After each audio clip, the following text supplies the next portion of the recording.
It was a quiet Saturday morning when 11-year-old Max stomped into the kitchen, dragging his feet across the cold tiles. His eyes darted toward the small, slightly scratched smartphone sitting on the counter. "This is so old," he shouted, pointing at it. "All my friends have the Nova Phone 15 and I'm stuck with this?"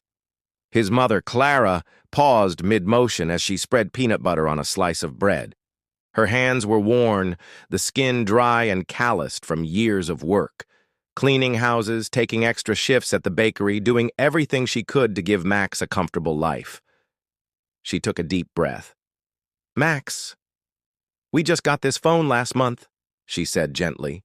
"It works perfectly fine. Why can't you be happy with it?" "Happy?" Max scoffed. "Happy as being the only one without the newest phone in school? That's not happy." Before Clara could respond, Max snatched the phone and hurled it across the kitchen. It bounced off the counter, shattered on the tiles. Clara gasped. "Max, how could you? That was expensive, and I worked hard for that." "I don't care," Max yelled. "I want the Nova phone, now!" Clara felt her chest tighten. She had spent countless nights delivering bakery orders, skipped meals, and worked tirelessly to provide for Max, and still, it was never enough. At that moment, the doorbell rang. Max rolled his eyes, muttering under his breath. Clara opened the door to see Mr. Hargrove, the owner of the local electronics shop, standing there. He had watched the scene unfold from across the street. "I have an idea," Mr. Hargrove said calmly, his eyes twinkling. "Max, I can help you get what you want, but you'll have to earn it." Max's eyebrows shot up. "Earn it? How? My mom already buys me everything I need." "That's exactly why you need this lesson," Mr. Hargrove said, smiling faintly. "If you want that phone, you'll work for it. Every hour, every chore, every effort counts. Only then will you understand its real value." Max huffed, but curiosity mixed with stubbornness made him agree. The next morning, Max showed up at Mr. Hargrove's shop. He expected a simple task, stacking boxes or cleaning a counter. Instead, Mr. Hargrove handed him a mop. "Start with the floors. Every corner, every stain," he instructed. "When the floors are spotless, move to the shelves, windows, and counters. Everything you see must be perfect." Max groaned. The floor was sticky, grimy, and endless.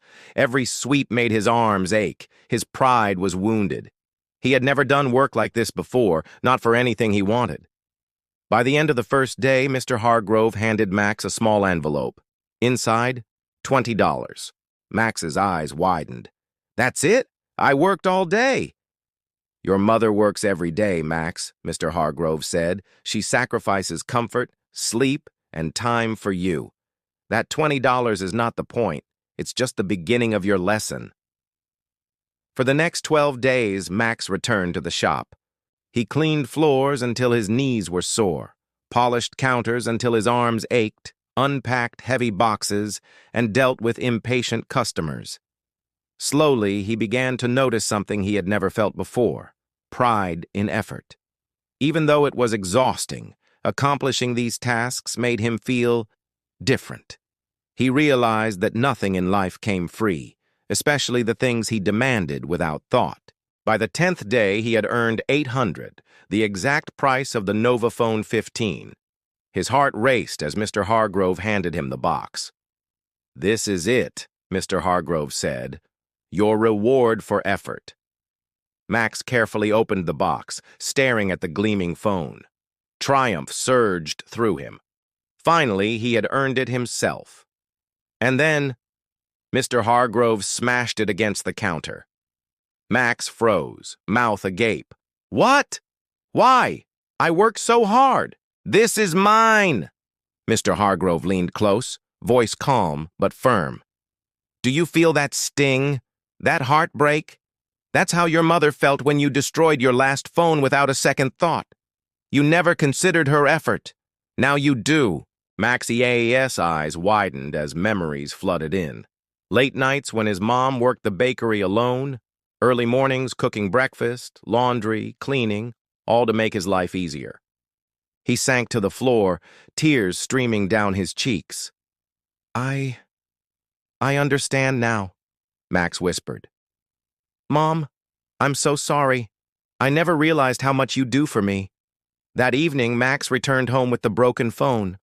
Clara was in the kitchen, humming softly while washing dishes.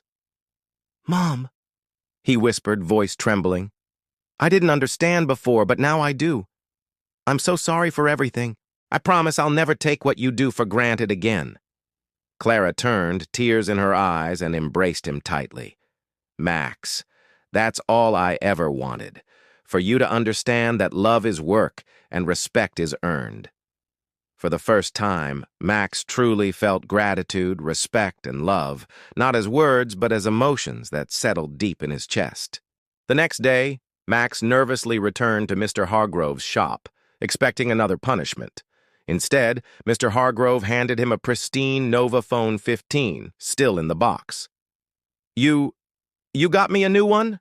Max asked, confused. No. Mr. Hargrove replied, This is the same phone. I only pretended to destroy it to teach you a lesson. Your mother helped me because she wanted to show you that actions have consequences and effort matters. The phone is yours. But now you understand its true value. Max's heart swelled. I finally understand. I'll never take you or your sacrifices for granted again.